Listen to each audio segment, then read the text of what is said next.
हैं आप लोग। उम्मीद करते हैं आप स्वस्थ होंगे, मस्त होंगे और अपनी पढ़ाई बहुत शानदार तरीके से कर रहे होंगे। प्यारे बच्चों, आज के हम हमारे रिवीजन सीरीज के वीडियो में पढ़ेंगे ज्योग्राफी चैप्टर 1 चैप्टर 2 जिसका नाम है locating places on the earth, and chapter 2 जिसका नाम है ocean and continents.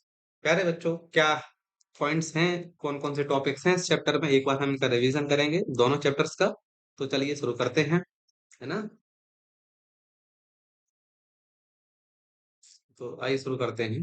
Geography chapter 1 जिसका नाम है locating places on the earth. Locating places on the earth, जैसा आपको नाम से पता चल रहा हो कि हम अपने हमारे जो अर्थ है, हमारी अर्थ पे हम किसी भी प्लेस को लोकेट कैसे करेंगे, ये फाइंड आउट करना है हमें इस चैप्टर से, है ना। तो शुरू करते हैं, कौन कौन से टॉपिक हैं एक बार हम देख लेते हैं। तो सबसे पहले ग्लोब क्या है, मैप के टाइप्स कौन कौन से हैं, कंपोनेंट ऑफ द मैप समझने हैं, और अर्थ पे जो इमेजिनरी लाइंस होती हैं, equator, prime meridian, tropic of cancer, है ना, ये सारी चीजें समझनी है। इसके बाद latitude and longitude, how coordinate help help locate precisely, कि जो कोऑर्डिनेट्स होते हैं इससे हम किसी भी जगह की लोकेशन कैसे फाइंड आउट कर सकते हैं। जैसे आपने देखा होगा जो प्लेन्स जो पायलट्स चलाते हैं तो वो कैसे किसी भी जगह की लोकेशन फाइंड आउट कर लेते हैं कोऑर्डिनेट के जरिए। ग्लोब और मैप में क्या डिफरेंस होता है, हीट जोन्स अर्थ के क्या है, टोरे, टेम्परेट, फ्रिजिड, किसी भी जगह की लोकेशन लैटिट्यूड लॉन्गिट्यूड से कैसे फाइंड आउट कर सकते हैं। और टाइम जोन्स का कैलकुलेशन, जैसे लोकल टाइम, और लोकल टाइम हर जगह का अलग अलग होता है ना, पर हर कंट्री का एक ही टाइम रहता है, जैसे हम बोलते हैं स्टैंडर्ड टाइम, है ना। जैसे इंडिया का 82 डिग्री 30 मिनट ईस्ट से, मिर्जापुर से निकलती है इंडियन स्टैंडर्ड मेरिडियन। तो वहाँ जो टाइम होगा वो कंट्री में एक्सेप्टेबल होता है पूरी कंट्री में, तो ये समझते हैं। इसके बाद हम समझेंगे डायरेक्शंस, कार्डिनल क्या होती है, इंटरमीडिएट डायरेक्शंस क्या होती हैं, और इंटरनेशनल डेडलाइंस। ये कुछ पॉइंट्स हैं जो हमें इस चैप्टर में समझने हैं। वीडियो बड़ी हो सकती है, बहुत सारे टॉपिक्स हैं। तो शुरू करते हैं। सबसे पहले तो समझो बेटा ग्लोब क्या है ना। तो ग्लोब क्या है, एक 3D मॉडल होता है। 3D मॉडल वो मॉडल होते हैं जिन्हें अपन वॉल पे पेस्ट नहीं कर सकते हैं। मैप तो अपन वॉल पे पेस्ट कर सकते हैं, आपने देखा होगा हम ऐसे मैप मार्केट में बहुत सारे मिल जाते हैं, हम अपने घर में भी पेस्ट कर सकते हैं। ऐसे मैप्स जिन्हें वॉल पर हम पेस्ट कर सकें, ऐसी चीजें जिन्हें हम ड्रॉ कर सकें वॉल पर, नोटबुक पर, तो वो होती है 2D, है ना। तो ये जो आपको दिख रहा होगा इसे बोलते हैं मैप। तो मैप्स आर 2D ड्राइंग्स, और व्हाइल ग्लोब्स आर 3D, है ना। ये फुटबॉल जैसा इसका स्ट्रक्चर है, ये हमारा ग्लोब है।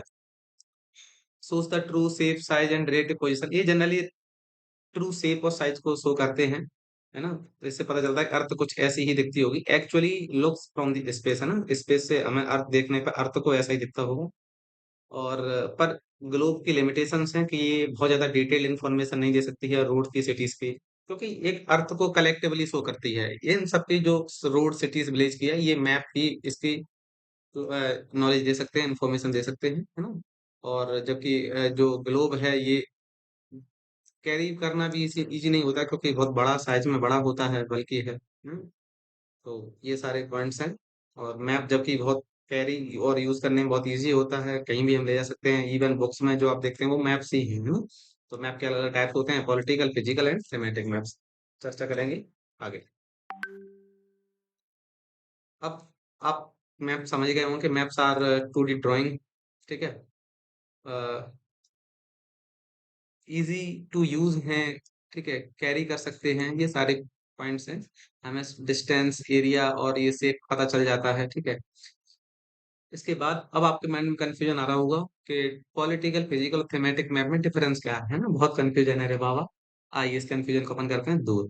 मेरे प्यारे बच्चों, आप लोग इस मैप को कुछ देख रहे होंगे। एक मैप आपको दिख रहा होगा जिसमें आपको स्टेट्स दिख रहे होंगे, लद्दाख, जम्मू कश्मीर, हिमाचल, उत्तराखंड, उत्तर प्रदेश, मध्य प्रदेश, राजस्थान, गुजरात। ये सारे क्या है बेटा, स्टेट्स हैं। क्या है ये, स्टेट्स हैं। इन स्टेट्स में आपको बाउंड्रीज भी दिख रही होंगी, देखो बिहार की बाउंड्री है, हमारे एमपी की बाउंड्री ये है ना। ये आपको बाउंड्री दिख रही होगी। तो जिन स्टेट्स में बेटा बाउंड्री दिखे, जिस जिन मैप्स में जिन बाउंड्री दिखे, स्टेट्स देखें, ठीक है ना, कैपिटल्स दिखें, तो समझ जाना है कि वो मैप हमारा कौन सा है। वो मैप हमारा हो जाता है पॉलिटिकल मैप, ठीक है। जिनमें हमें क्या दिखें, स्टेट्स दिखें, जिनमें हमें बाउंड्रीज दिखें, तो वो मैप हमारे कौन से हो जाते हैं बेटा, ये पॉलिटिकल मैप। कौन से हो जाते हैं, पॉलिटिकल मैप, ठीक है।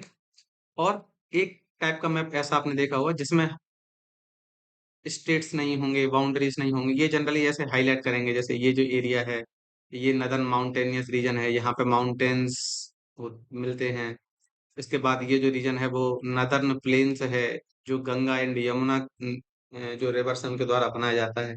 ये जो येलो रीजन है ये डेजर्ट को रिप्रेजेंट करता है। बाकी ये जो रीजन है ये कोस्टल प्लेन्स है। कोस्टल प्लेन्स का मतलब कि जो समुद्र या जो नदी है उसके आसपास के एरिया में बनने वाले प्लेन को क्या बोलते हैं, कोस्टल प्लेन्स है। यहाँ भी एक्सटेंशन है नदर्न माउंटेन्स का, तो ये आपको दिख रहे होंगे। तो जो मैप फिजिकल फीचर्स को दिखाएं, फिजिकल फीचर्स का मतलब होता है आपको माउंटेन शो करें, ठीक है, प्लेन्स शो करें, प्लेट्यू शो करें। तो जो फिजिकल फीचर्स को शो करते हैं, तो ऐसे मैप को हम बोलते हैं फिजिकल मैप। ध्यान रखना, मैं फिर से बात रिपीट कर रहा हूँ। ऐसे मैप जो स्टेट्स और बाउंड्री को शो करते हैं तो वो कहते हैं, उन्हें कहा जाता है पॉलिटिकल मैप। और ऐसे मैप जो फिजिकल फीचर या land form of the earth को रिप्रेजेंट करें उन्हें कहते हैं पॉलिटिकल मैप। ठीक है, आई होप कि आपको ये चीज समझ में आ गई होगी। अब आपने कहा कि सर जो थर्ड पॉइंट है, जो थर्ड टाइप है मैप का जिसका नाम है थेमेटिक। थेमेटिक मैप क्या होता है? तो हमने कहा देखो बेटा, अगर हम स्टेट्स और बाउंड्रीज को लोकेट कर रहे होंगे तो हमारा पॉलिटिकल हो जाएगा। अगर हम फिजिकल फीचर्स लैंड फॉर्म को अगर हम ड्रॉ कर रहे हों तो हमारा वो फिजिकल मैप हो जाएगा। लेकिन आपने बहुत सारे मैप देखे होंगे जो किसी एक टॉपिक या किसी एक सब्जेक्ट स्पेसिफिक होते हैं। मतलब मैंने कहा चलिए हम ये जानते हैं कि हमारे इंडिया में रेनफॉल किस जगह ज्यादा होती है, तो ऑब्वियसली जो हमारे कोस्टल प्लेन्स है यहाँ सबसे ज्यादा होगी, है ना। और हमारे यहाँ जो रीजन है नॉर्थ ईस्ट वाला, यहाँ मेघालय में बहुत ज्यादा बारिश होती है, चेरापूंजी मानसरोवर। लेकिन उतनी ही बारिश राजस्थान के जो थार डेजर्ट वाला रीजन है वहाँ नहीं होती है। हमारे एमपी में जो साउथ ईस्टर्न जगह है यहाँ बहुत बारिश होती है। इतनी बारिश नदर्न साइड में नहीं होती है, भिंड ग्वालियर मुरैना साइड में। तो ये जो रिप्रेजेंटेशन का तरीका है, अब क्यों होती है कैसे होती है वो बात की बात है, फिलहाल अपने को ये समझना है कि हर जगह बारिश सेम नहीं होती है। तो हम ये कलेक्टिवली पता कैसे करेंगे किस जगह ज्यादा होती है कुछ, तो एक मैप डिजाइन करते हैं जिसमें हम बताएंगे ये जो रीजन है यहाँ ज्यादा होगी, यहाँ पे बारिश ज्यादा होगी, यहाँ नहीं होगी, है ना, यहाँ कम होगी, यहाँ ज्यादा होगी। तो रेनफॉल को शो करने वाले मैप क्या हो जाते हैं, किसी एक टॉपिक या एक सब्जेक्ट को शो करने वाले मैप हो जाते हैं। और एक टॉपिक को एक सब्जेक्ट को जो शो करते हैं उन्हें ही हम क्या देते हैं, थीमेटिक मैप। बोलो बात समझ में आई कि नहीं? दूसरा एग्जांपल से लेके समझते हैं। अब जैसे आप ये वाला मैप देख रहे हो जिसका नाम है इंडिया का पॉपुलेशन मैप, ये 2011 का पॉपुलेशन मैप, जिसमें पता चलता है कि किस स्टेट में ज्यादा पॉपुलेशन है। जैसे उत्तर प्रदेश ज्यादा डार्क है तो यहाँ ज्यादा पॉपुलेशन है, महाराष्ट्र में बहुत पॉपुलेशन है, बिहार में है, वेस्ट बंगाल में। और जो बहुत लाइट है जैसे लद्दाख है, अरुणाचल प्रदेश में, यहाँ पॉपुलेशन बहुत कम है, सिक्किम में पॉपुलेशन बहुत कम। तो किसी एक टॉपिक के किसी एक सब्जेक्ट के बारे में अगर कोई मैप इंफॉर्मेशन दे रहा है तो वो हो जाता है थीमेटिक मैप। आई होप कि आपको ये तीनों टाइप समझ में आ गए होंगे कि जो स्टेट्स और बाउंड्री को रिप्रेजेंट करता है उसे बोलते हैं हम पॉलिटिकल मैप, और जो फिजिकल फीचर्स अर्थ के रिप्रेजेंट करते हैं उनको हम बोलते हैं फिजिकल मैप। और बाकी किसी एक सब्जेक्ट या किसी टॉपिक स्पेसिफिक को अगर डिनोट करता हो तो वो मैप हमारा हो जाता है थीमेटिक मैप, है ना। अब चलिए आगे बढ़ते हैं, है ना। तो अब क्या है components of map. Component of map में क्या है कि कंपोनेंट्स का मतलब क्या होता है, पहले आप इसे समझो। कंपोनेंट का मतलब होता है कि मैप बनता कैसे है ना।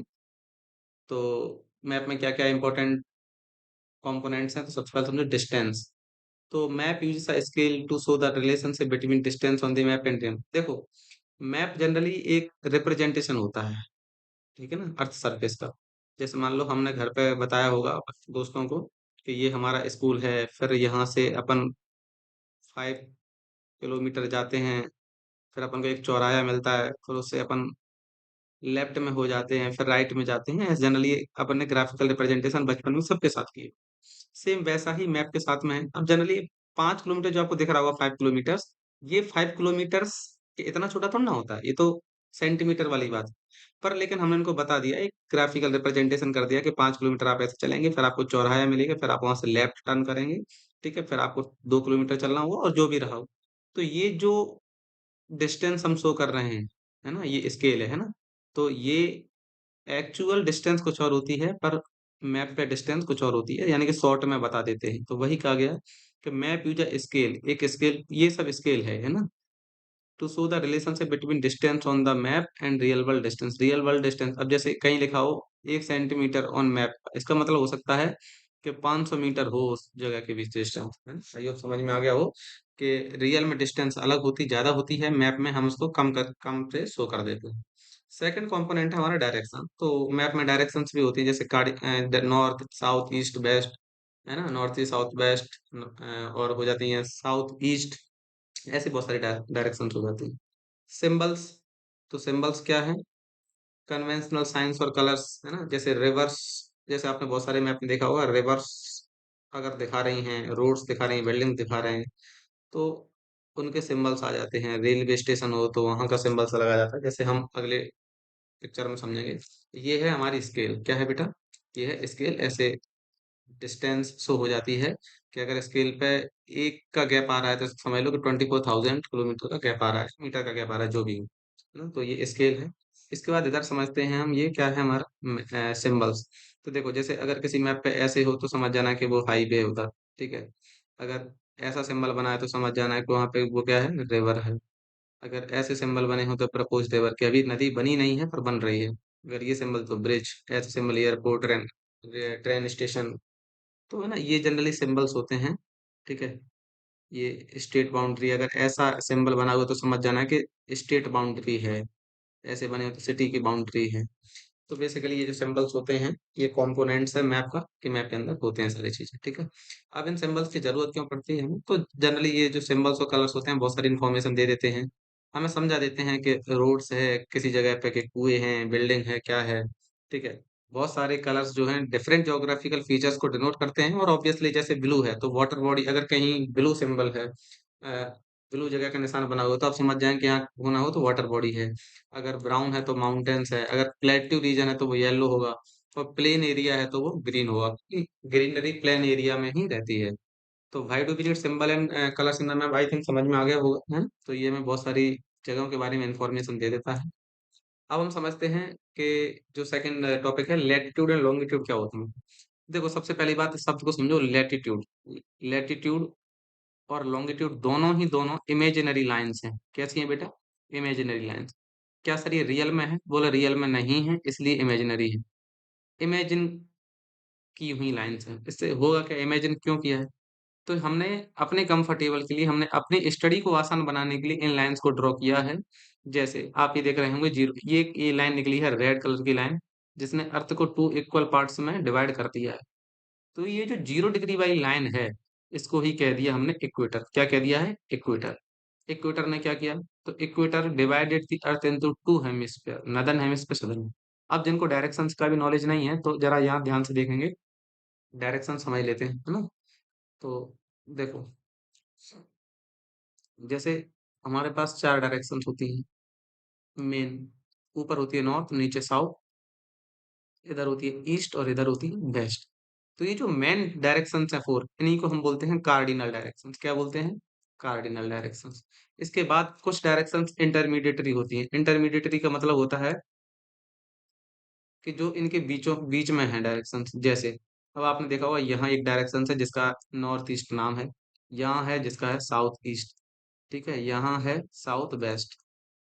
तो देखो, नॉर्थ और ईस्ट डायरेक्शन के बीच में जो डायरेक्शन है उसे क्या बोलेंगे? North east. साउथ और ईस्ट के बीच में जो डायरेक्शन होगा उसको क्या बोलेंगे? South east.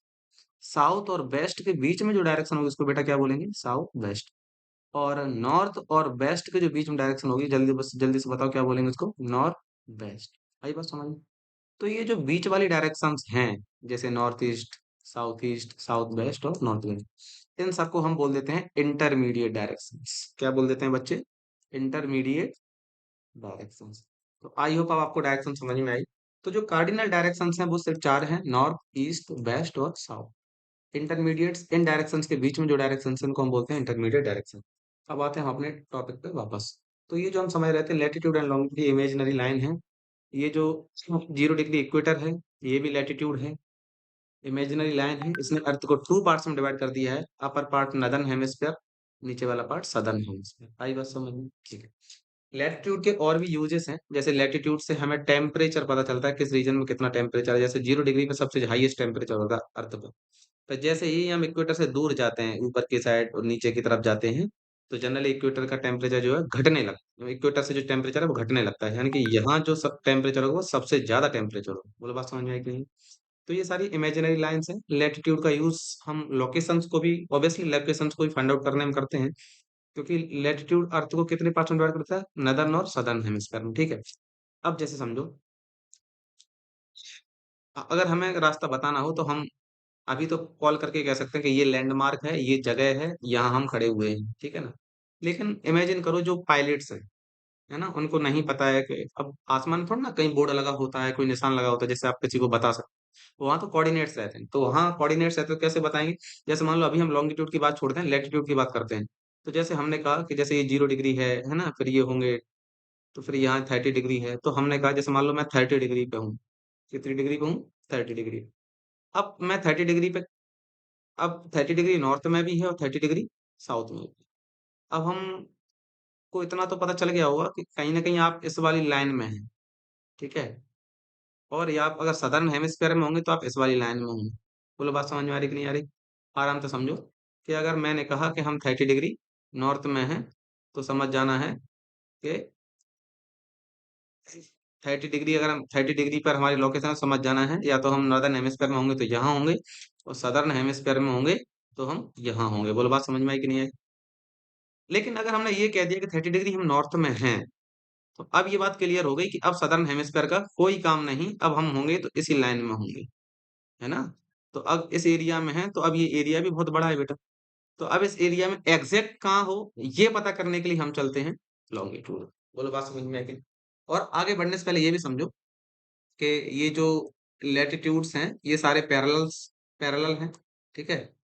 तो ये सारी लाइंस पैरेलल हैं। पैरेलल लाइंस क्या होती हैं, मैथमेटिक्स में आपने बहुत अच्छे से पढ़ा होगा, जिन्होंने नहीं पढ़ा है एक बार देख लो कि जो लैटिट्यूड होते हैं बेटा, पैरेलल्स होते हैं ना। तो ऐसी लाइंस पैरेलल कौन सी होती हैं, तो वो लाइन पैरेलल होती हैं जो एक दूसरे को कभी काटे नहीं, है ना, कभी काटे नहीं। जैसे जैसे ये लाइन पैरेलल लाइन है, जैसे ये लाइन जा रही है, एक ये लाइन जा रही है, इसको तुम कितना भी आगे बढ़ाओ, इसको तुम आप कितना भी आगे बढ़ाओ, ये एक दूसरे को इंटरसेक्ट नहीं करेगी, है ना। अब जैसे एक लाइन ऐसी है और एक लाइन ऐसी जा रही है, तो क्या बताओ ये लाइन पैरेलल लाइंस होंगी। तो आप कहेंगे सर अभी तो पैरेलल दिख रही हैं क्योंकि काट नहीं रही हैं। एक काम करते हैं, इनको चेक कर लेते हैं आगे बढ़ा के। तो लो हमने मान लो इस लाइन को एक्सटेंड किया और आगे बढ़ा दिया, इस लाइन को हमने एक्सटेंड किया और आगे बढ़ा दिया, देखो यहाँ पॉइंट पे उसने काट दिया। इसका मतलब क्या है, ये लाइंस पैरेलल नहीं है, they are intersecting each other. तो लैटिट्यूड जो है वो पैरेलल लाइंस हैं, और लॉन्गिट्यूड जो है वो पैरेलल लाइंस नहीं है। आई बात समझ में। लॉन्गिट्यूड सारे नॉर्थ पोल और साउथ पोल पे आके मिल जाते हैं, है ना। तो यहाँ सबसे ज्यादा इनमें डिस्टेंस भी ज्यादा होता है। बाकी ये पैरेलल्स होते हैं, ये अर्थ को नदर्न और सदर्न हेमिस्फीयर में डिवाइड कर देते हैं। जबकि जो हमारा लॉन्गिट्यूड है बेटा, ये क्या है, लॉन्गिट्यूड। तो ये जो लॉन्गिट्यूड है, ये जो लॉन्गिट्यूड है बेटा, ये हमारे अर्थ को कितने पार्ट्स में डिवाइड कर देता है, 2 पार्ट्स में। कौन से में, इधर डायरेक्शन को क्या बोलते हैं, अभी पढ़ा था वेस्ट, इस डायरेक्शन क्या पढ़ते हैं बेटा, ईस्ट, है ना। अभी पढ़े थे कि नहीं पढ़े थे, north south east and west. तो यहाँ जो डायरेक्शन है वो क्या बोलेंगे, वेस्ट, यहाँ ईस्ट, ठीक है। आई बात समझ में। तो लेटीट्यूड एंड लॉन्गिट्यूड समझ में आ गए होंगे, ये टाइम जोन्स को डिसाइड करने के लिए बनाए जाते हैं। आप समझते हैं ग्रिड क्या होती है। तो ग्रिड जनरली, ये आप अब जैसे देख रहे होंगे, ये जो है ना, ये 0 डिग्री क्या है, 0 डिग्री लॉन्गिट लैटिट्यूड है। तो इसे क्या बोल देते हैं, 0 डिग्री लेटीट्यूड को, इसको हम नाम रख देते हैं इक्वेटर। क्या नाम रख देते हैं बेटा, इक्वेटर, है ना। ये हमारा क्या है, इक्वेटर है, ठीक है। और जैसे ये हमारा हो गया क्या, 0 डिग्री लॉन्गिट्यूड, प्राइम मेरिडियन बोलते हैं जिसे हम क्या बोलते हैं, प्राइम मेरिडियन, 0 डिग्री लॉन्गिट्यूड। तो जो लॉन्गिट्यूड होता है ये डिवाइड करता है वेस्ट और ईस्ट में। और जबकि जो इक्वेटर, ये जो लैटिट्यूड होता है, ये डिवाइड करता है अर्थ को नॉर्थ और साउथ में। चलो बात समझ में आई कि नहीं आई? है ना। तो इनका जो इंटरसेक्शन का सिस्टम है, इसे ही हम बोलते हैं ग्रिड सिस्टम। बाकी इनके बीच की जो जगह है उसे बोलते हैं ग्रिड स्क्वायर। क्या बोलते हैं, ग्रिड स्क्वायर। तो वही है कि every place on the earth can be located, है ना। कोई भी जगह हो अर्थ पे फाइंड आउट की जा सकती है इमेजिनरी लाइन से, लॉन्गिट्यूड एंड लैटिट्यूड से, है ना। तो latitudes are horizontal lines. Horizontal lines का मतलब है जो लेटी हुई लाइंस है, तो लैटिट्यूड का मतलब क्या हुआ, लेटी हुई lines running east west parallel to the equator, ये इक्वेटर के पैरेलल होती है। अब पैरेलल लाइंस कौन सी होती हैं, आई होप आपको समझ में आ गया होगा, है ना। दे मेजर डिस्टेंस नॉर्थ और south from the equator in degree, है ना। तो at equator 0 at equator and 90 degree at poles, है ना। और जो लॉन्गिट्यूड है वो वर्टिकल लाइंस है। वर्टिकल लाइंस का मतलब होता है ऐसे खड़ी हुई लाइन। तो running from north pole to south pole, north pole से कहाँ पे जाती है लाइन, साउथ पोल की तरफ। दे मेजर डिस्टेंस ईस्ट और वेस्ट, है ना। तो लॉन्गिट्यूड जनरली क्या करते हैं, ईस्ट और वेस्ट को बताते हैं, है ना, ऑफ द प्राइम मेरिडियन। तो 0 डिग्री जो लॉन्गिट्यूड होगा उसे बोलते हैं प्राइम मेरिडियन, और 0 डिग्री जो लैटिट्यूड होगा उसे हम बोलते हैं बेटा इक्वेटर। ठीक है, बात समझ में आई।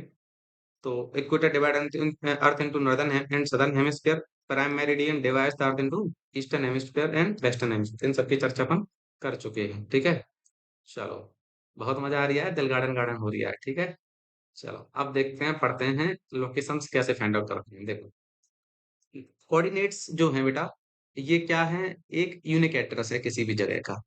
मतलब यूनिक एड्रेस का मतलब, जैसे आप सबने देखा, आपके पास आधार कार्ड होता है, सबके पास अपना अपना एक आधार कार्ड होगा। आप जरा देखना, आपके पापा के आधार कार्ड का नंबर अलग होगा, आपके आधार कार्ड का नंबर अलग होगा, आपकी मम्मा के आधार कार्ड का नंबर अलग होगा। जनरली आधार कार्ड एक यूनिक एड्रेस होता है, हमारा यूनिक आइडेंटिटी होती है। ऐसे ही कोऑर्डिनेट्स जो होते हैं वो यूनिक आइडेंटिटी होते हैं, यूनिक एड्रेस होते हैं हर एक जगह का। जैसे अगर हम बात करें ग्वालियर के जो कोऑर्डिनेट्स हैं वो ये है, 26.2124 degree north and 78.1772 degree east. अगर हम इतनी बात करें, जैसे अगर इतनी भी बात कर लें, 26.2 डिग्री, और ये हो गया नॉर्थ। और अगर हम इसकी बात करें दूसरे कोऑर्डिनेट की, तो 78 डिग्री, सॉरी 78.17 डिग्री है, तो ये ईस्ट हो गया। तो हर जगह के अपने अपने कोऑर्डिनेट्स हैं। अब आप इस चीज को समझो। जैसे देखो, ये हमारे इंडिया का मैप है ना, तो इंडिया के मैप में देखो ये क्या है, लैटिट्यूड्स बने हुए हैं। क्या बने हुए हैं, लैटिट्यूड्स। पहले, इससे पहले एक छोटा सा पॉइंट और है, उसको समझ लेते हैं, फिर अपन आगे बढ़ते हैं।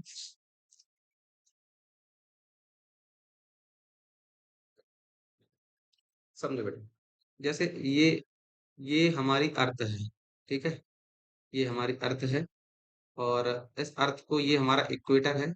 इक्वेटर ने अर्थ को नदर्न हेमिस्फीयर और सदर्न हेमिस्फीयर में डिवाइड किया। ठीक है, और ये हमारा 0 डिग्री लॉन्गिट्यूड है, जिसका नाम है प्राइम मेरिडियन। ठीक है, इसने अर्थ को वेस्ट में और ईस्ट में डिवाइड कर दिया। हमारा इंडिया किधर है, वही पहले डायरेक्शंस फाइंड आउट कर लो। तो इंडिया कहाँ है बेटा, तो इंडिया इस पूरे अर्थ में है इस साइड। कौन से हेमिस्फीयर में आता है, नॉर्थ ईस्टर्न हेमिस्फीयर में। कौन से हेमिस्फीयर में आता है बेटा, नॉर्थ ईस्टर्न हेमिस्फीयर में। आई बात समझ में। तो इंडिया लाइस इन नदर्न ईस्टर्न हेमिस्फीयर, तो नॉर्थ ईस्टर्न हेमिस्फीयर में है। देखिए यहाँ से शुरू होता है इंडिया, यहाँ यहाँ तक जाता है, ये इंडिया का जगह है। तो India generally completely northern hemisphere में, सदर्न हेमिस्फीयर में इंडिया नहीं है, ये ध्यान रखना, ये पॉइंट है। यहाँ इंडिया नहीं है। इंडिया सिर्फ और सिर्फ इस हेमिस्फीयर में है। इंडिया सिर्फ और सिर्फ इस हेमिस्फीयर में है। ठीक है, आई होप कि आप ध्यान रखेंगे।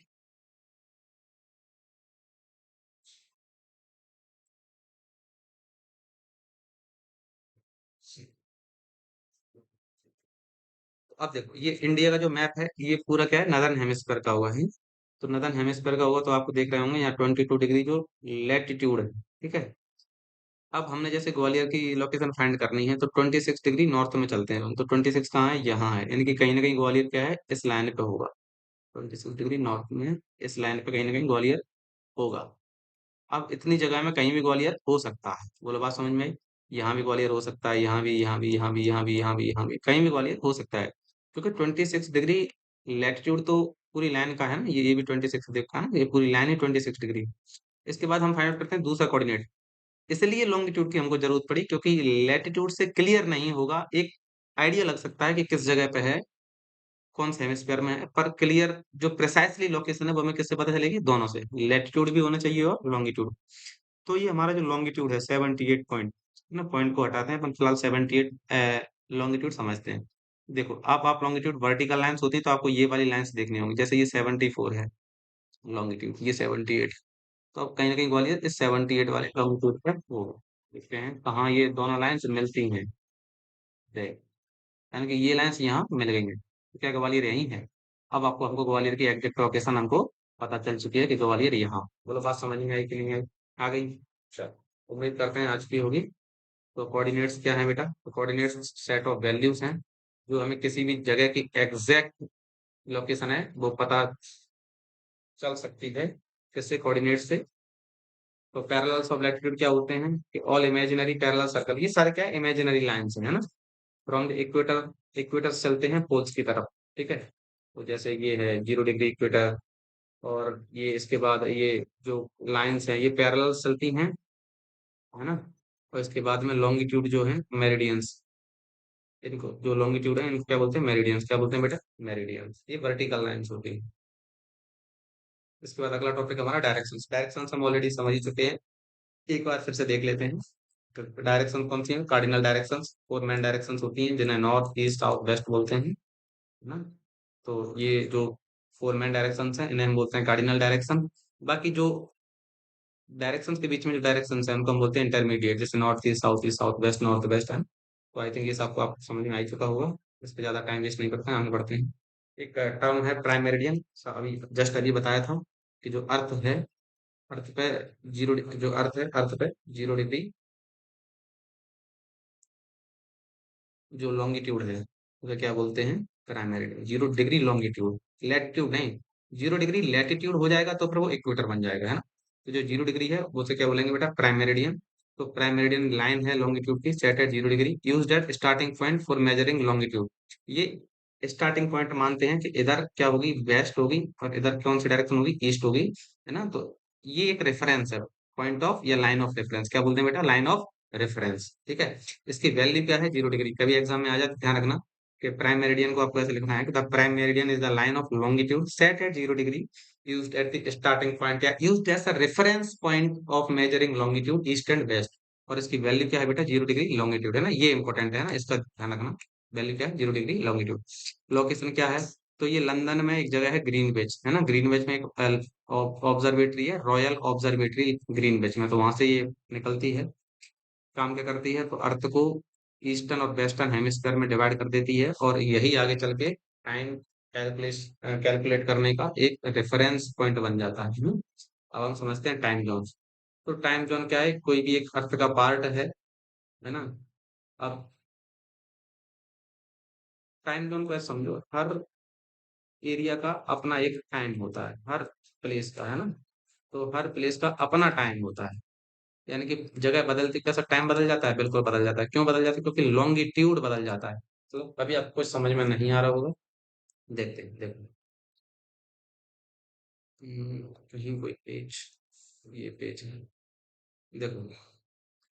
आप सबने देखा होगा कि अर्थ कंप्लीट जब चक्कर लगाती है तो कितनी डिग्री घूमती है, 360। कोई भी चीज अगर कंप्लीट चक्कर लगाई तो कितना घूमेगी, 360, है ना। 90 ऐसे घूमती है, ठीक है, 180 ऐसे हो जाता है, 270 ऐसे हो जाता है, फिर पूरा घूम जाती है तो क्या बोलते हैं कि 360 होती है। तो अर्थ एक दिन में कितने डिग्री घूम जाती है, 360। एक दिन में कितने आवर्स होते हैं, 24। जब इसको डिवाइड करते हैं तो कितना निकल के आता है, 15 डिग्री। क्या निकल के आता है, 15 डिग्री। यानी अर्थ 1 घंटे में कितनी डिग्री घूमती है, 15 डिग्री। फिर से सुनो, अर्थ 1 आवर में कितने डिग्री रोटेट हो जाती है, 15 डिग्री, ठीक है। 1 आवर का मतलब क्या होता है, 60 मिनट्स। 1 आवर का मतलब क्या होता है, 60 मिनट्स। 60 मिनट में अर्थ कितना घूम रही है, 15। अगर मैं ये बोलूं कि अर्थ 1 आवर में 15 डिग्री घूम रही है, तो भी बात वही है। और अगर मैं ये बोलूं कि अर्थ 60 मिनट्स में भी अर्थ 15 डिग्री घूम, तो भी बात वही है, क्योंकि 1 आवर में कितने मिनट होते हैं बेटा, 60 मिनट होते हैं। ये बात समझ में आई कि नहीं आई। अगर ये बात समझ में आ गई हो तो फिर अपन आगे बढ़ते हैं, है ना। अब देखते हैं कि अर्थ 1 मिनट में कितना घूमेगी, अर्थ 1 मिनट में कितना घूमेगी, देख देख।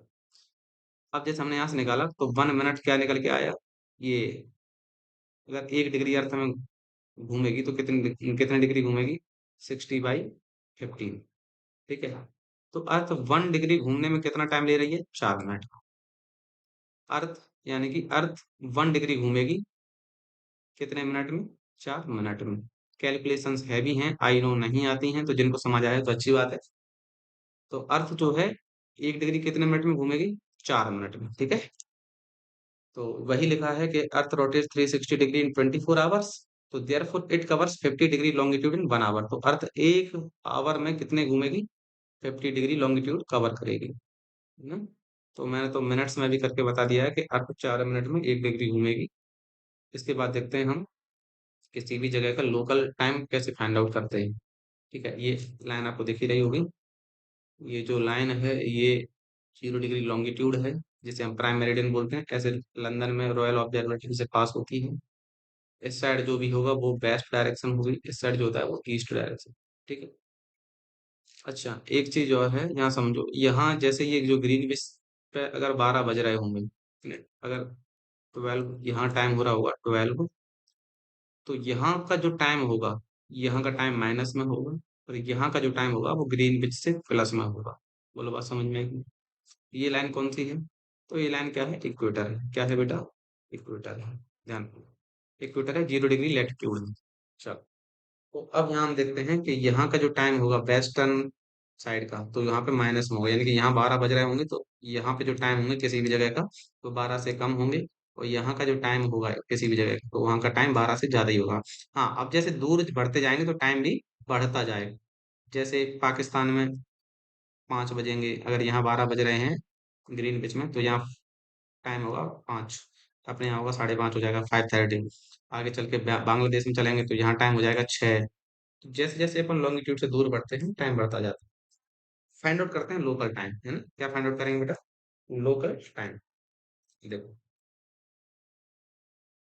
जैसे यहाँ पे बहुत confusion he confusion I know, लेकिन कंफ्यूजन अभी सॉल्व हो जाएगा। देखो, जैसे हमारे इंडिया है, इंडिया का जो वेस्टर्न लॉन्गिट्यूड है वो है 68 डिग्री। क्या है बेटा? 68 डिग्री, ठीक है। अब जस्ट अभी हमने बात की थी कि अर्थ 1 डिग्री घूमने में कितना मिनट ले रही है? 4 मिनट। कितना ले रही है? 4 मिनट। तो 68 × 4 कैलकुलेशन करो। तो 8 4 जा 32 की 2 कैरी 3, 6 4 जा 24, 24 और 3 27, ठीक है। अब 270 है, 1 इसको 270 मानते हैं, डिवाइड बाई 60 कर लेते हैं अप्रॉक्स कैलकुलेशन आसान करने के लिए। तो कितना हो जाएगा? 6 4 जा 24, 6 4 जा 24, और यहाँ आ जाएगा 3, तो 6 3 जा 18, है ना? तो ये जनरली हमारे क्या हो जाएंगे? 43 मिनट्स हो जाएंगे, ठीक है, 43 मिनट्स।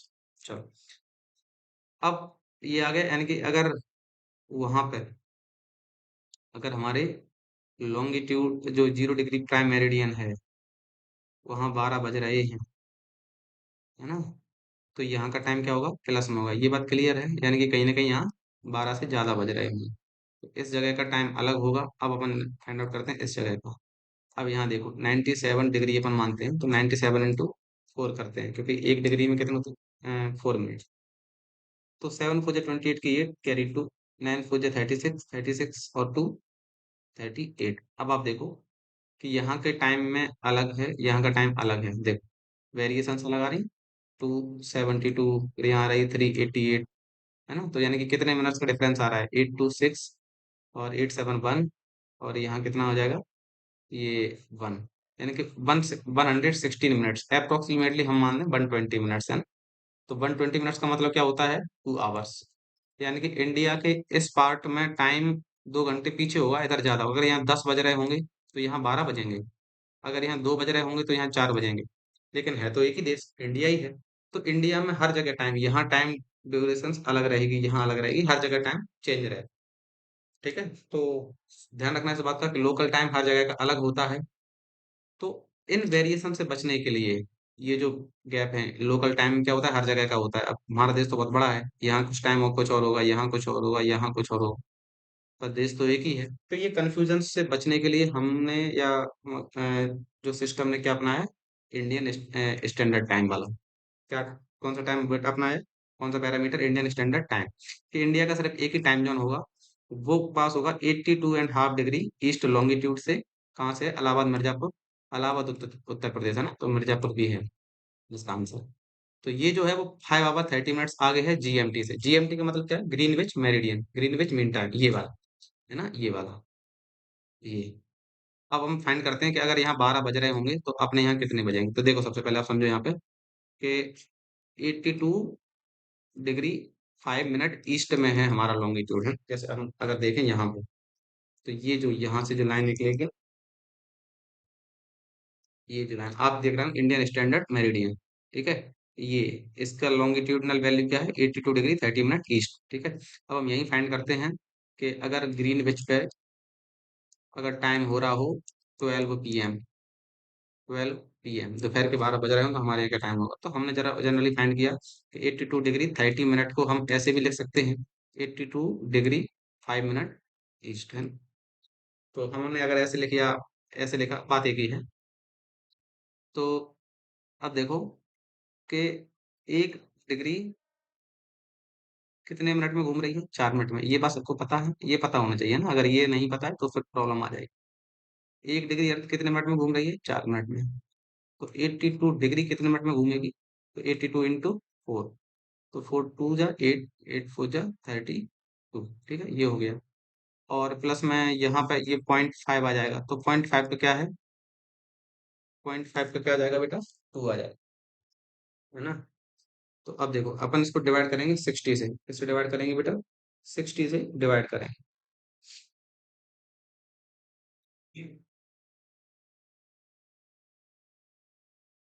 देखो तो ये कितना है, 328 आ गया। और बाकी ये जो 5 रह गया है, ये इसके कितने मिनट जुड़ जाएंगे? 2 मिनट्स जुड़ जाएंगे। कितने मिनट्स जुड़ जाएंगे बेटा? 2 मिनट्स, ठीक है। क्योंकि 1 डिग्री 4 मिनट है, तो आधी डिग्री क्या होंगे? 2 मिनट। ये बात समझ रहे हो? इसलिए यहाँ 2 मिनट लिखा हुआ है कि 82 पे तो डायरेक्ट मल्टीप्लाई करके 4 से 328 आ गया। बाकी के जो 5 डिग्री था ना, यानी कि आधा डिग्री, तो आधा, जैसे 1 डिग्री 4 मिनट में घूम रही, तो आधा डिग्री कितने मिनट में घूम रही? 2 मिनट में, इसलिए 2 मिनट ऐड कर दिए। तो कितने हो गए? 330 मिनट्स। कितने हो गए? 330 मिनट्स। अब 330 को अपन 60 से डिवाइड कर लेते हैं। जब 60 से हम डिवाइड करेंगे तो ये हमारा आ जाएगा 5 आवर्स 30 मिनट्स। इसका मतलब ये हुआ कि अगर ग्रीन विच पे 12 हो रहे होंगे, तो हमारे यहाँ पे कितने हो रहे होंगे? 5 आवर्स 30 मिनट्स हम आगे हैं। और अगर 1 बज रहा होगा, तो उसमें 5 आवर्स 30 मिनट्स ऐड कर दो, तो हमारे यहाँ हो जाएंगे 6 आवर्स 30 मिनट्स, यानी कि हमारे यहाँ 6:30 बजे। तो बात समझ में आई? जैसे अभी हमारे यहाँ जैसे अभी हमारे यहाँ बज रहे हैं 10, सुबह के 10 AM। तो ग्रीन विच पे कितना बज रहा होगा? तो ग्रीन विच पे हम कितना टाइम सब्सिट्यूट कर देंगे? 5:30। कितना कर देंगे? 5:30, तो कर लेते हैं लोग, यहाँ कर।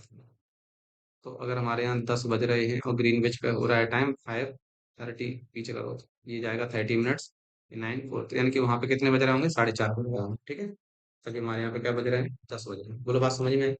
इंडियन जो स्टैंडर्ड मेरिडियन है वो ध्यान रखना, उसका लॉन्गिट्यूडनल वैल्यू ये है, और इंडिया के इन स्टेट से होकर गुजरती है, ठीक है, यहाँ से पास होती है। ठीक है, ये कौन कौन से स्टेट्स हो गए? ये हमारा हो गया उत्तर प्रदेश। उत्तर प्रदेश के बाद में हो गया ये छत्तीसगढ़। छत्तीसगढ़ के बाद में ये हो गया हमारा उड़ीसा और आंध्रा, ठीक है। और इसके बाद में ये हमारा इंडियन स्टैंडर्ड मेरिडियन हो गया। तो हम बढ़ते हैं आगे। तो आई थिंक आपको ये चीज़ समझ में आ गई होंगी। तो इंडियन स्टैंडर्ड मेरिडियन क्या है, लॉन्गिट्यूडनल वैल्यू ये है, तो ये हो जाता है उत्तर प्रदेश, उसके बाद स्लाइटली मध्य प्रदेश भी है, और इसके बाद ये छत्तीसगढ़, उड़ीसा और आंध्र प्रदेश है। तो ये रहा standard meridian. Difference between local time and standard time तो वही है कि हर एक टाइम का हर एक प्लेस का अपना एक टाइम होता है, लोकल टाइम बोलते हैं जैसे, है ना? ये सन के मूवमेंट पे डिपेंड करता है। ये चेंज होता है लॉन्गिट्यूड के शिफ्ट होने से, जैसे हर लॉन्गिट्यूड का एक, जैसे 0 डिग्री लॉन्गिट्यूड का अपना लोकल टाइम अलग होगा, 1 का अलग, 10 का अलग, 20 का अलग, ठीक है। जैसे हम देखा ना, इंडिया के वेस्टर्न पार्ट के जो लॉन्गिट्यूड है उसका टाइम अलग है, और जो ईस्टर्न पार्ट का जो लॉन्गिट्यूड है उसका टाइम अलग है। 2 घंटे का गैप आता है इंडिया के दोनों लॉन्गिट्यूड्स के बीच में टाइम का। तो ये जो है लॉन्गिट्यूड से बदल जाता है, ये प्लेस टू प्लेस चेंज हो जाता है, और हर एक जगह का ये अपना एक लोकल टाइम होता है। अब आते हैं स्टैंडर्ड टाइम। तो ये क्या है? ऑफिशियल टाइम होता है किसी भी कंट्री। तो ये किसी भी देश के कानून पर डिपेंड करता है, हर पूरे देश में सेम रहता है ना? और हर एक जगह का एक टाइम होता है। जैसे अगर इंडियन स्टैंडर्ड मेरिडियन जो हमारा है 82 30 मिनट ईस्ट, अगर यहाँ 12 बज रहे हैं, तो पूरे देश में 12 बजेंगे, फिर चाहे लोकल टाइम कितना भी होता है, ठीक है, जस्ट टू अवॉइड कंफ्यूजन है ना। तो अब समझ में आया? अभी मेरे को समझ में आया इसका एक्चुअली प्रॉब्लम क्या है। आगे बढ़ते हैं। IDL international date line. तो जो इंटरनेशनल डेट लाइन है बहुत कंफ्यूजन वाला पॉइंट नहीं है, समझो ध्यान से कि 0 डिग्री जो लॉन्गिट्यूड था उसे हमने बोल दिया प्राइम मेरिडियन, और जो 180 डिग्री लॉन्गिट्यूड है यानी कि अर्थ है, तो अर्थ के जस्ट अपोजिट वाला जो लॉन्ग, जैसे यहाँ निकला 0 डिग्री, और उसके जो अपोजिट में जो निकला होगा, है ना, तो उसे हम क्या बोलेंगे? 180 डिग्री लॉन्गिट्यूड। तो उसे उसे डिसाइड किया है इंटरनेशनल डेट लाइन से, है ना। तो crossing the IDL from west to east, जब हम आइडियल जो है उससे अगर हम वेस्ट से ईस्ट की तरफ जाते हैं तो एक डे दिन घटाना पड़ता है, ठीक है। तो अब देखते हैं आइडिया। जैसे ये है हमारा क्या है? ग्रीनविच मेरिडियन है ना, 0 डिग्री का है। देखो ये यहाँ से निकला रॉयल ऑब्जर्वेटरी। ये हमारा आइडियल क्या है बेटा? 180 डिग्री लॉन्गिट्यूड का आइडियल है, इंटरनेशनल डेट लाइन। अब इसमें क्या है? अगर हम इधर देखो, आप देख रहे हो इधर मंडे है, अगर हम आगे बढ़ते हैं तो संडे हो जाता है। क्यों हो जाता है? जबकि टाइम तो बढ़ना चाहिए, टाइम बढ़ रहा है। पर प्रॉब्लम ये है कि जैसे अगर यहाँ 12 बज रहे हों दिन के, है ना? 1 बज रहा हो, जैसे मान लो हम 1 बजा, दोपहर का 1 बज रहा है। हम इतना आगे चले जाएँगे कि इनके बीच में 12 घंटे का गैप हो जाएगा। 12 घंटे का मतलब अब यहाँ पे 1 बजेगा किसका? रात का बजेगा। किसका बजेगा? रात।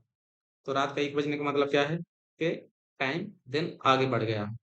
क्या बढ़ गया है? आगे बढ़ गया। तो यही कन्फ्यूजन्स को, यानी ऐसे तो टाइम बहुत बढ़ जाएगा, टाइम गैप बहुत आ जाएगा। इसको इससे बचने के लिए क्या हम इंटरनेशनल डेडलाइन को जैसे ही क्रॉस करते हैं, तो हम दिन को सब्ट्रैक्ट कर देते हैं ताकि एक यूनिफ़ॉर्मिटी बनी रहे, है ना?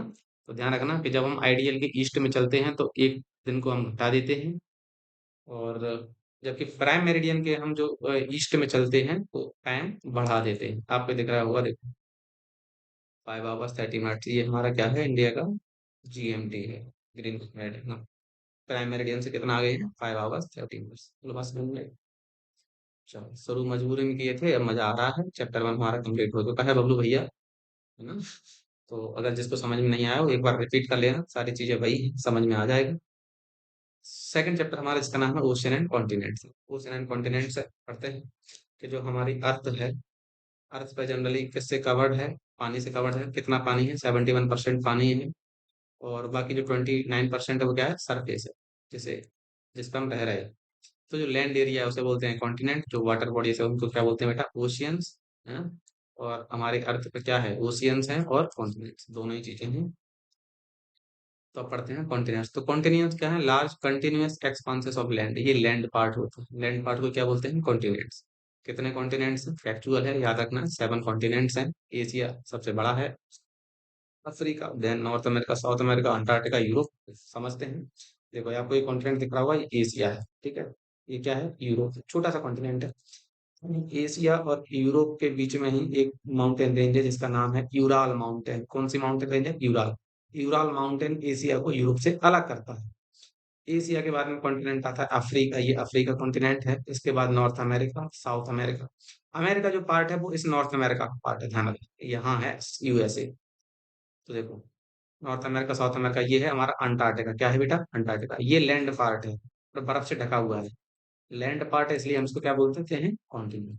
और ऑस्ट्रेलिया सबसे छोटा कॉन्टिनेंट है, ऑस्ट्रेलिया में सबसे छोटा। इंडिया किसका पार्ट है? तो फैक्चुअल है, याद रखना, इंडिया जो है एशिया का पार्ट है। ये रहा हमारा प्यारा देश भारत, मेरा भारत महान। इसके बाद हम पढ़ते हैं ओशियन। क्या पढ़ते हैं बेटा? ओशियन। तो ओशियन क्या है? सॉल्ट वाटर के जो वाटर बॉडीज हैं अर्थ सरफेस को कवर किए हुए हैं। 5 ओशियंस हैं। सबसे बड़ा है Pacific, second Atlantic, Indian, southern, Arctic ocean. हम चलते हैं पुराने वाले मैप में यहाँ पे, तो आप ओशियन को लोकेट करें। देखो सबसे पहला ओशियन क्या है? Pacific ocean. देखो यहाँ पे। अब आपको माइंड में आ रहा होगा ये सर दोनों ओशियन इधर और इधर कैसे हो सकते? देखो बेटा, ये मैप है ना, 2D ड्राइंग है, अभी समझा था। इस मैप को हम अगर कर्व करें तो ये एरिया और ये एरिया मिल जाएंगे आपस में। अगर आपको ये वाला हिस्सा दिख रहा हो बेटा, तो ये हिस्सा, ये जो पार्ट है, ये हिस्सा जो है, इस हिस्से से ज्यादा दूर, बहुत दूर दिख रहा है अभी तो, पर बहुत नजदीक है, ये सब एक ही है ना? क्योंकि ये खोल के दिखा दिया है, जैसे आप अपनी हथेलियों को बंद करके ऐसे खोल दें, ठीक है? तो ये कौन, ये समझो ये ओशियंस हैं, पैसिफिक, फिर ये हमारा अटलांटिक ओशियन है। ये अटलांटिक ओशियन का ही शेप इंग्लिश अल्फाबेटिकल के एस शेप से मिलता है, ठीक है? इसके बाद हमारा है इंडियन ओशियन। सदर्न ओशियन है जो अंटार्कटिका के आसपास जो ओशियन है, जो वाटर बॉडी है, उसको बोलते हैं सदर्न ओशियन, ठीक है? इसके बाद हमारा जो ओशियन है आर्कटिक ओशियन। ध्यान रखना, आर्कटिक ओशियन है, अंटार्कटिका कॉन्टिनेंट है। क्यों है? क्योंकि अंटार्कटिका लैंड मास है, बर्फ से ढका हुआ है, पर लैंड मास है इसलिए कॉन्टिनेंट। आर्कटिक भी बर्फ से ढका हुआ है, पर ये वाटर बॉडी है, पानी जो है जमा हुआ है, ठीक है? अब जैसे आपको ये अंटार्कटिका दिख रहा हो, देखो ध्यान से, ये जो अंटार्कटिका बर्फ दिख रही होगी, पर ये क्या है? लैंड मास है। लैंड मास किससे ढका हुआ है? बर्फ से, इसलिए इसे क्या बोलते हैं? कॉन्टिनेंट। और इस अंटार्कटिका के पास में जो भी ओशियन है, इसको क्या नाम है इसका? Southern ocean. इसका नाम बदल दिया गया है, पहले इसका नाम अंटार्कटिक सी था, पर अभी जो है सदर्न ओशियन है, तो अपन सदर्न ओशियन से ही याद रखेंगे, ठीक है? Oceans are interconnected and place, और ओशियंस इंटरकनेक्टेड हैं। पानी थोड़ी ना बोलेगा कि मैं पैसिफिक का पानी हूँ, अटलांटिक में नहीं जाऊंगा। सारे वाटर बॉडी जो है वो कनेक्टेड रहती हैं। तो पैसिफिक ओशियन है द वर्ल्ड डीपेस्ट पॉइंट। जैसे हमारे कॉन्टिनेंट्स में सबसे जो हाईएस्ट प्लेस है वो कौन सी है? Mount Everest. कौन सी है? Mount Everest. तो हमारे ओशियंस भी कैसे पीछे रह सकते थे? ओशियंस ने कहा कि हमारे पास सबसे डीपेस्ट पॉइंट है मैरियाना ट्रेंच, पैसिफिक ओशियन में, ठीक है? तो I think ocean and continent समझ में आ गया होगा। एक बार और देख लो, कुछ फैक्ट्स हैं समझो। जो नदर्न हेमिस्फेयर है इसके पास ज्यादा पानी, ज्यादा जमीन है, पानी, यानी कि नदर्न हेमिस्फेयर मतलब अगर हम यहाँ से डिवाइड करते हैं, कोई 0 डिग्री दिख रहा होगा इक्वेटर। वेरी गुड, सब इंटेलिजेंट हो गए आप। ये जो 0 डिग्री इक्वेटर है, इसके ऊपर वाला हेमिस्फेयर कौन सा हो गया, नदर्न, नीचे वाला सदर्न हेमिस्फेयर। तो आप देख रहे होंगे नीचे वाले हिस्से में जमीन कम है, लैंड पार्ट कम है, ऊपर वाले हिस्से में लैंड पार्ट ज्यादा है। ठीक है, तो ध्यान रखना कि लैंड पार्ट किस हेमिस्फेयर में ज्यादा है, तो नदर्न हेमिस्फेयर। सदर्न हेमिस्फेयर में क्या ज्यादा है, तो आपके पास आंसर आ जाएगा सदर्न हेमिस्फेयर, वाटर ज्यादा है, पानी ज्यादा है। यहाँ लैंड कम है तो क्या है, पानी। इसलिए कभी कभी सदर्न हेमिस्फेयर को क्या कह देते हैं, वाटर हेमिस्फेयर। बोलो, बात समझ में आएगी नहीं? क्यों है, क्योंकि पानी ज्यादा है। और continents and ocean unevenly spread across, और अनइवनली है, ऐसा तो कोई शेप में तो कटे हुए नहीं है ना, सारे नेचुरल प्रोसेसेस से बने हुए हैं। इसके बाद कुछ क्वेश्चन इंपॉर्टेंट जिनको डिस्कस कर लेते हैं। तो अर्थ को ब्लू प्लैनेट क्यों कहते हैं, तो ब्लू प्लैनेट इसलिए कहते हैं क्योंकि 71% जो अर्थ सरफेस है वो पानी से कवर है। ठीक है, ओशियन से 71% है। जब हम स्पेस से देखते हैं तो ब्लू दिखाई देती है। ठीक है, और वैसे भी वाटर बॉडी को हम कैसे रिप्रेजेंट करते हैं, अभी सिंबल में समझ के आए होंगे। तो ब्लू अगर कहीं है तो समझ जाते हैं कहीं ना कहीं वहाँ क्या है, वाटर बॉडी है। बोल, बात समझ में आई? अरे, अगला क्वेश्चन है, भाई जो ocean water not suitable for drinking, वो समुद्र का जो पानी है वो पीने लायक क्यों नहीं है? क्यों नहीं है, क्योंकि समुद्र का पानी खारा होता है, बहुत सारा नमक होता है, जिससे क्या है, खारा पानी है। ठीक है, समुद्र का पानी पीने से इंसान की प्यास बुझेगी नहीं, क्योंकि खारा पानी पीने से हमारी प्यास नहीं बुझती है, प्यास नहीं बुझेगी, प्लस में बीमार भी हो सकते हैं। और जो समुद्र का पानी होता है, बहुत सारे हार्मफुल जर्म्स और पॉल्यूटेंट्स को, क्योंकि सारी फैक्ट्रियों का पोल्यूशन कहाँ जा रहा है, नदियों से सारा पोल्यूशन कहाँ जाके मिल जाता है, ओशियन। तो ओशन का जो वाटर है ये पीने लायक नहीं है। तो ये आपको 3 पॉइंट ध्यान रखना है ना, अगर एग्जाम में आ जाते हैं तो आप लिख देना। इसके बाद इंडियन ओशन में एक सुनामी आई थी 2004 में। ठीक है, आई तो थी इंडोनेशिया में। ठीक है, अब जैसे इंडोनेशिया का समझ लेते हैं। जैसे देखो, ये आपको दिख रहा होगा, ये है इंडोनेशिया, क्या है, इंडोनेशिया। यहाँ पे सुनामी आई थी, लेकिन यहाँ से सुनामी आने से क्या है, अब सुनामी ये थोड़ा ना कि यही बोले कि नहीं मैं सुनामी इंडोनेशिया में ही रहूंगी, इंडोनेशिया में आई हूँ तो।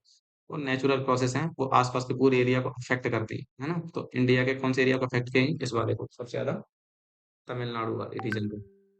तो देखो, तो सुमात्रा एक जगह है, वहां पे आया इंडोनेशिया में। तो मैंने कंट्रीज के कोस्ट को अफेक्ट किया, जिसमें इंडिया, इंडोनेशिया, श्रीलंका, थाईलैंड बहुत बुरी तरीके से अफेक्ट हुए। लाइफ और प्रॉपर्टी डैमेज हुई, थाउजेंड ऑफ पीपल डाइड, बहुत सारे लोगों की डेथ हुई।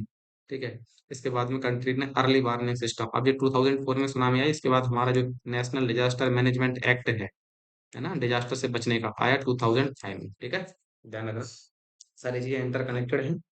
और इसके बाद में एक क्वेश्चन है, अगर अंटार्कटिका पिघल जाता है तो अर्थ पे क्या कंसिक्वेंसेस होंगे, तो सीधी सी बात है, जब बर्फ है, बर्फ पिघल जाएगी तो सी लेवल बढ़ जाएगा, तो बहुत सारे जो आसपास का रीजन होगा डूब जाएगा, लैंड मास, जैसे जो कोस्टल एरिया सारे के सारे डूब जाएंगे, आइलैंड्स जो हैं वो डूब जाएंगे वाटर लेवल बढ़ने से, है ना। मिलियंस ऑफ पीपल को लॉस, कोस्टल फ्लडिंग से बहुत सारे जो लोग हैं अपना, इनका घर तबाह हो जाएगा। बहुत सारे जो पक्षी हैं वो अपना, जिनका जो नेचुरल हैबिटेट है वो डिस्ट्रॉय हो जाएगा। टेम्परेचर बढ़ जाएगा, है ना। तो टेम्परेचर बढ़ जाएगा, जैसे ये जो अंटार्कटिका है पिघलेगा कब, ये ग्लोबल वार्मिंग शब्द सुना है? ग्लोबल वार्मिंग का मतलब है कि पूरी अर्थ का टेम्परेचर बढ़ गया। जब टेम्परेचर बढ़ जाएगा तो अर्थ जो है बर्फ है पिघल जाएगी, तो अर्थ बढ़ेगा था ना, तो प्लानट लिवेबल नहीं होगा। ओशियन करंट, वेदर पैटर्न थोड़ी भी डिस्टर्ब, और क्लाइमेट चेंज पूरे वर्ल्ड वाइड जो है, ग्लोबली क्लाइमेट चेंज देखने को हमें मिलेगा। ठीक है, अगला जो है कि क्या होगा अगर सारे ओशियंस सूख गए, ध्यान रखना, सारे ओशियन सूख गए तो कोई बारिश नहीं होगी, वाटर साइकिल स्टॉप हो जाएगी। क्योंकि वाटर साइकिल होने के लिए सबसे पहले जरूरी क्या होना चाहिए, वाटर का होना जरूरी है। ओशियन ही सूख जाएंगे तो वाटर रहेगा ही नहीं, तो वाटर साइकिल तो एग्जिस्ट ही नहीं करेगी। जितने भी मराइन एनिमल्स का मतलब होता है जो पानी में रहने वाले जीव हैं, जो ऑर्गेनिज्म है, जैसे फिश, वेल्स, डॉल्फिन्स, ये सारे के सारे इनकी डेथ हो जाएगी, क्योंकि ये वाटर या ओशियन ही उनका नेचुरल हैबिटेट होता है। थर्ड पॉइंट है, the earth climate would become extreme, है ना। क्योंकि जो ओशियन होता है वो टेम्परेचर को क्या करता है बेटा, मॉडरेट करता है। क्या करता है, मॉडरेट। जब ओशियन ही नहीं रहेगा तो टेम्परेचर बहुत बढ़ जाएगा, बहुत ज्यादा, दिन बहुत गर्म होने लगेंगे, रात में बहुत ठंडी होने लगेंगी, as ocean have to control, क्योंकि ओशियन टेम्परेचर क्या कर लेते हैं, मॉडरेट कर लेते हैं। यहाँ पे हमारे दोनों चैप्टर हो चुके हैं फिनिश, और इस चैप्टर को अच्छे से पढ़ लेना, वरना बाद में ये बाबू भैया की तरह बोलते रहोगे सर भारी मिस्टेक हो गया, ब्लेंडर हो गया, है ना। तो thank you for your attention. I have done revision of geography from my side. अब आपकी बारी है, अच्छे से पढ़ें और अच्छे से एग्जाम दें। तो all the best, best wishes, thank you so much.